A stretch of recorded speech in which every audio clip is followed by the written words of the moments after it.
KAS ಪರೀಕ್ಷೆಯಲ್ಲೂ ಪ್ರಶ್ನೆ ಪತ್ರಿಕೆ leak ಆಯ್ತಾ ಅಂತಹ ಅನುಮಾನ ಈಗ ಕೆಪಿಎಸ್ಸಿ ವಿರುದ್ಧ ಅಭ್ಯರ್ಥಿಗಳು ಗಂಭೀರ ಆರೋಪವನ್ನ ಮಾಡಿದ್ದಾರೆ. ಹಾಗಾದ್ರೆ ಕೆಎಎಸ್ ಪರೀಕ್ಷೆಯಲ್ಲೂ ಪ್ರಶ್ನೆ ಪತ್ರಿಕೆ ಲೀಕ್ ಆಯ್ತಾ? ಕೆಪಿಎಸ್ಸಿ ವಿರುದ್ಧ ಅಭ್ಯರ್ಥಿಗಳ ಗಂಭೀರ ಆರೋಪ ಇದೆ. ಇವತ್ತು ನಡೆದಂತಹ ಕೆಎಎಸ್ ಪರೀಕ್ಷೆ, ಈ ಪರೀಕ್ಷೆಯಲ್ಲಿ ಅಕ್ರಮ ಆಗಿದೆ ಅನ್ನುವಂತಹ ಆರೋಪ ಕೇಳಿ ಬರ್ತಾ ಇದೆ. ಪ್ರಶ್ನೆ ಪತ್ರಿಕೆ ಸೀಲ್ ಮೊದಲೇ ಓಪನ್ ಮಾಡಿದಂತಹ ಆರೋಪ ಇದು. ಮೈಸೂರು ರಸ್ತೆಯ ಬಿಬಿಎಂಪಿ ಪಿಯು ಕಾಲೇಜಿನಲ್ಲಿ ಈ ಘಟನೆ ನಡೆದಿದೆ. ಪರೀಕ್ಷಾ ಮೇಲ್ವಿಚಾರಕರ ವಿರುದ್ಧ ಅಭ್ಯರ್ಥಿಗಳಿಂದ ಆಕ್ಷೇಪ ಎದ್ದಿದೆ. ಪ್ರಶ್ನೆ ಪತ್ರಿಕೆ ಸೀಲ್ ಏನಿದೆ ಅದು ಮೊದಲೇ ತೆಗೆಯುವ ಹಾಗಿಲ್ಲ, ಆದ್ರೆ ಇಲ್ಲಿ ಆಗಿದ್ದೇ ಬೇರೆ. ಪ್ರಶ್ನೆ ಪತ್ರಿಕೆಯ ಸೀಲ್ ಏನಿದೆ ಅದು ಮೊದಲೇ ಓಪನ್ ಆಗಿತ್ತಂತೆ. ಇದು ಅಭ್ಯರ್ಥಿಗಳು ಮಾಡ್ತಾ ಇರುವಂತಹ ಆರೋಪ. ಮೇಲ್ವಿಚಾರಕರು ಮೊದಲೇ ಓಪನ್ ಯಾಕೆ ಮಾಡಿದ್ರು? ಕಾಲೇಜು ಪ್ರಾಂಶುಪಾಲರಿಗೆ ಈ ಕುರಿತಾಗಿ ಅಭ್ಯರ್ಥಿಗಳು ದೂರು ನೀಡಿದ್ದಾರೆ.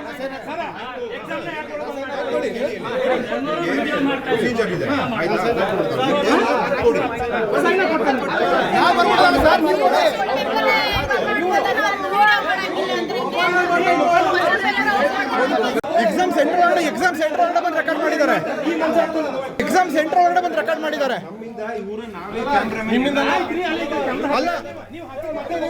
ದೃಶ್ಯದಲ್ಲಿ ನಾವು ನೋಡ್ತಾ ಇದ್ದೀವಿ, ಅಭ್ಯರ್ಥಿಗಳು ಆಕ್ಷೇಪವನ್ನ ಎತ್ತುತ್ತಾ ಇದ್ದಾರೆ. ಕೆಎಎಸ್ ಪ್ರಶ್ನೆ ಪತ್ರಿಕೆ ಏನಿದೆ ಅದು ಮೊದಲೇ ಲೀಕ್ ಆಯ್ತಾ ಅನ್ನುವಂತಹ ಅನುಮಾನ ಮೂಡ್ತಾ ಇದೆ. ಕಾರಣ ಪ್ರಶ್ನೆ ಪತ್ರಿಕೆಯ ಸೀಲ್ ಏನಿದೆ ಅದು ಮೊದಲೇ ಓಪನ್ ಆಗಿರೋದು. ಮೈಸೂರು ರಸ್ತೆಯ ಬಿಬಿಎಂಪಿ ಪಿಯು ಕಾಲೇಜಿನಲ್ಲಿ ನಡೆದಂತಹ ಘಟನೆ ಇದು. ಪರೀಕ್ಷಾ ಮೇಲ್ವಿಚಾರಕರ ವಿರುದ್ಧ ಅಭ್ಯರ್ಥಿಗಳೀಗ ಆರೋಪ ಮಾಡ್ತಾ ಇದ್ದಾರೆ. ಸಾಮಾನ್ಯವಾಗಿ ಪ್ರಶ್ನೆ ಪತ್ರಿಕೆ ಸೀಲ್ ಏನಿದೆ ಅದು ಮೊದಲೇ ಓಪನ್ ಮಾಡೋ ಹಾಗಿಲ್ಲ, ರೂಲ್ಸ್ ಇದೆ. ಆದ್ರೆ ಈ ಎಲ್ಲ ರೂಲ್ಸ್ ಅನ್ನ ಇಲ್ಲಿ ಗಾಳಿಗೆ ತೂರಲಾಗಿದೆ ಅಂತ ಅಭ್ಯರ್ಥಿಗಳು ಆರೋಪ ಮಾಡ್ತಿದ್ದಾರೆ. ಸರ್, ಇದು ಪ್ರಮುಖವಾಗಿ 2 ಪರೀಕ್ಷಾ ಕೊಠಡಿಗಳಲ್ಲಿ ರೂಮ್ ನಂಬರ್ 4 ಮತ್ತು ರೂಮ್ ನಂಬರ್ 6 ಅಲ್ಲಿ ಈ ರೀತಿ ಓಪನ್ ಆಗಿದೆ. ಸೊ ಅದನ್ನು ನಾವು ಸ್ಟಾರ್ಟಿಂಗ್ ಏನು ಮಾಡಬೇಕಾಗತ್ತೆ ಅಂದರೆ 2 ಬಂಡಲ್ಲು ಅಂದರೆ 2 ಕವರಿಂದ ಅದು ಡಬಲ್ ಸೀಲ್ಡ್ ಆಗಿರುತ್ತೆ. ಸೊ ಅದರಲ್ಲಿ ಒಂದು ಸೀಲು ಓಪನ್ ಆಗುತ್ತೆ. ಇದನ್ನು ವಿದ್ಯಾರ್ಥಿಗಳನ್ನು ಕಂಡು ಅದಕ್ಕೆ ನಾವು ಸಿಗ್ನೇಚರ್ ಮಾಡಲ್ಲ ಅಂತ ವಿರೋಧ ಮಾಡಿದಾಗ ನಮ್ಮ ಹತ್ರ ಸಿಗ್ನೇಚರ್ ಮಾಡಿಸ್ಕೊತಾರೆ ಮತ್ತು ಅದನ್ನು ತಿದ್ದುಪಡಿ ಮಾಡೋ ಅಂಥ ಕೆಲಸನೂ ಆಗುತ್ತೆ. ತೀವ್ರತರವಾಗಿ ವಿರೋಧ ಮಾಡಿದಾಗ ನಮಗೆ ಬೇರೆ ಕಾಪಿಯನ್ನು ಕೊಡ್ತಾರೆ ಅವರು. ಸೊ ಈ ವಿಚಾರವಾಗಿ ನಾವು ಪ್ರಿನ್ಸಿಪಲ್ಲು ಮತ್ತು ನಾವು ಪರೀಕ್ಷೆನ ಬರೆಯೋದಿಲ್ಲ ಅಂತ ಧಿಕ್ಕಾರ ಮಾಡ್ತೀವಿ. ಯಾಕೆಂದರೆ ನಮಗೆ ಇದರ ವಿಚಾರವಾಗಿ ಮುಚ್ಚಳಿಕೆ ಕೊಡೋವರೆಗೂ ನಾವು ಯಾವುದೇ ರೀತಿ ಪರೀಕ್ಷೆ ಕ್ವಶನ್ ಪೇಪರ್ ಓಪನ್ ಮಾಡೋದಿಲ್ಲ ಮತ್ತು ನಾವು ಇದನ್ನು ತೊಗೊಳ್ಳಲ್ಲ ಅಂತ ಹೇಳಿದಾಗ ಪ್ರಿನ್ಸಿಪಲ್ಲು ಅದಕ್ಕೆ ಸ್ಪಂದಿಸಿ ನಮಗೆ ಒಂದು ಕೊನೆಯಲ್ಲಿ ಪರೀಕ್ಷೆ ಮುಗಿದ ನಂತರ ನಮ್ಗೆ ಏನಾಗ್ತದೆ ಅಂದರೆ ಒಂದು ಲೆಟರನ್ನು ಕೊಡ್ತಾರೆ. ಆ ಲೆಟರಲ್ಲಿ ನಾವು ಪ್ರಿನ್ಸಿಪಲ್ ಹತ್ರ ಮಾತಾಡ್ತಿದ್ದಾಗ ಅವ್ರು ನಮ್ಮ ಜೊತೆ ತುಂಬ ಚೆನ್ನಾಗೇ ಸ್ಪಂದನೆ ಮಾಡ್ತಾರೆ. ನಮ್ಮ ಸಮಸ್ಯೆಗೆ ಅವರು ಅವ್ರದ್ದು ಏನು ಕ್ಲಾರಿಫಿಕೇಶನ್ ಕೊಡಬೇಕೋ ಎಲ್ಲ ಕೊಡ್ತಿರ್ತಾರೆ.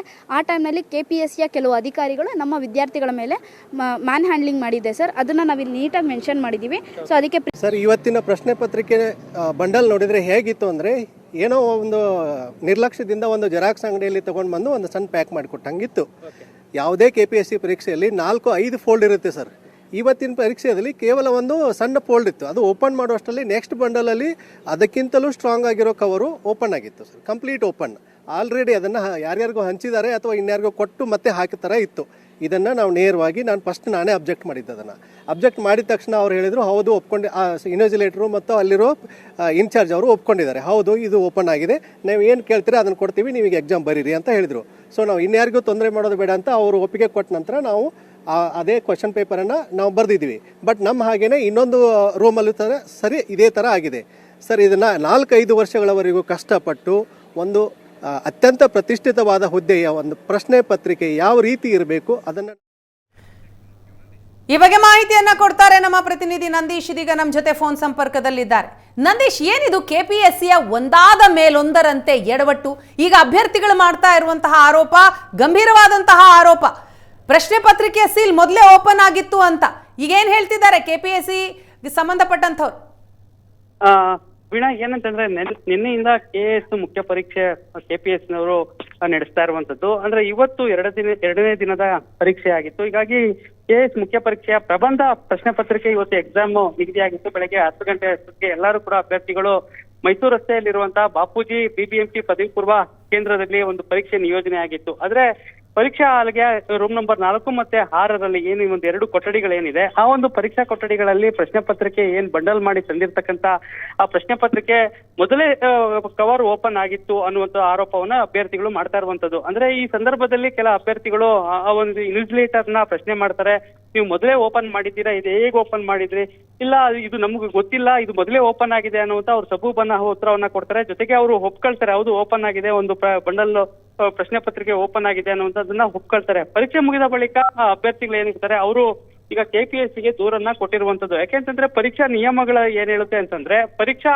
ಕೊಠಡಿಯಲ್ಲೇ ಆ ಒಂದು ಬಂಡಲ್ ಅನ್ನ ಓಪನ್ ಅಭ್ಯರ್ಥಿಗಳ ಮುಂದೆಗಡೆನೆ ಪ್ರಶ್ನೆ ಪತ್ರಿಕೆಯ ಏನ್ ಸೀಲ್ ಇರುತ್ತೆ ಅದು ಅವ್ರ ಮುಂದೆಗಡೆನೆ ಓಪನ್ ಮಾಡ್ಬೇಕಾಗುತ್ತೆ. ಆದ್ರೆ ಮುಂಚಿತವಾಗಿ ಓಪನ್ ಆಗಿದೆ ಅನ್ನುವಂತ ಒಂದು ಆರೋಪವನ್ನ ಈಗ ಅಭ್ಯರ್ಥಿಗಳು ಮಾಡ್ತಾ ಇರುವಂತದ್ದು. ಜೊತೆಗೆ ಇದರ ಲಿಖಿತವಾಗಿ ಅಭ್ಯರ್ಥಿಗಳು ಈಗ ಏನು ಈ ಒಂದು ಪರೀಕ್ಷಾ ಕೇಂದ್ರದ ಮೇಲುಸ್ತುವಾರಿಯನ್ನು ವಹಿಸ್ಕೊಂಡಿದ್ದಾರೆ ಪ್ರಾಂಶುಪಾಲರು, ಅವರ ಗಮನಕ್ಕೂ ದೂರನ್ನ ಕೊಟ್ಟಿರುವಂತದ್ದು. ಜೊತೆಗೆ KPSC ಕೂಡ ದೂರನ್ನ ಕೊಡಲಾಗಿದೆ.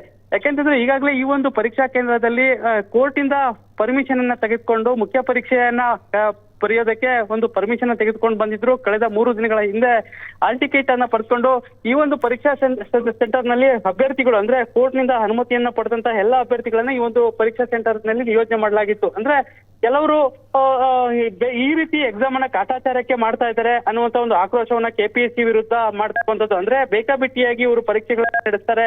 ಮೊದಲಿನಿಂದಲೂ ಕೂಡ ಇದೇ ರೀತಿಯನ್ನ KPSC ಅವರು ಮಾಡ್ಕೊಂಡು ಬರ್ತಾ ಇದ್ದಾರೆ. ಈಗ ಈ ಒಂದು ಮುಖ್ಯ ಪರೀಕ್ಷೆಯಲ್ಲಿ ಈ ರೀತಿಯನ್ನ ಎಡವಟ್ಟನ್ನ ಮಾಡ್ಕೊಂಡಿರುವಂತದ್ದು ಸಾಕಷ್ಟು ಅನುಮಾನಗಳಿಗೆ ವ್ಯಕ್ತವಾಗ್ತಾ ಇರುವಂತದ್ದು. ಜೊತೆಗೆ ಎಲ್ಲೋ ಒಂದ್ ಕಡೆ ಈ ಒಂದು ಪ್ರಶ್ನೆ ಪತ್ರಿಕೆಯನ್ನ ಮೊದಲೇ ಲೀಕ್ ಮಾಡಿದ್ದಾರೆ ಅನ್ನುವಂತ ಒಂದು ಆರೋಪವನ್ನ ಈಗ ಅಭ್ಯರ್ಥಿಗಳು KPSC ವಿರುದ್ಧ ಮಾಡ್ತಾ ಇರುವಂತದ್ದು. ವೀಣಾ, ಥ್ಯಾಂಕ್ ಯು ನಂದೀಶ್ ತಮ್ಮ ಡೀಟೇಲ್ಸ್ಗಾಗಿ.